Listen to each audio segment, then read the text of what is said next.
இந்த அருவாளை தூக்கிட்டு போய் வெட்டினான் பாருங்க, அவனும் படித்தவன். அப்போ பொது அறிவு இல்லாதவனாக, சமூக அறிவு இல்லாதவனாக, மனிதாபிமானம் இல்லாதவனாக, சக மனிதனை வெறுக்க கற்றுக் கொடுக்கறதுக்கானே தவிர நேசிக்க கற்றுக் கொடுக்காதவனாக இருக்கிறது.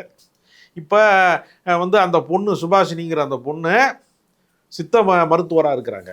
அவங்க இவனோட கவினோட தாத்தாவுக்கு உடல்நிலை சரியில்லைன்னு சொன்னதுக்கு என்கிட்ட பாரு, நான் ரெஃபர் பண்ணுறேன், எங்கள் ஆஸ்பத்திரியில் வச்சு சரி பண்ணிடலான்னு கூப்பிட்டப்ப எப்படி மிகச்சரியாக அந்த இடத்துக்கு அவனுடைய தம்பி வந்தான், சுர்ஜித்துங்கிறவன் வந்தான். அப்படி வந்தவன் இவனோட நைஸாக பேசி அவனை கூட்டிகிட்டு போய் கொஞ்சம் தூரம் பைக்கில் கூப்பிட்டு போய் தகராறாகி கண்ணில் மிளகா பொடியை தூவி சரமாரியாக வெட்டுறான்.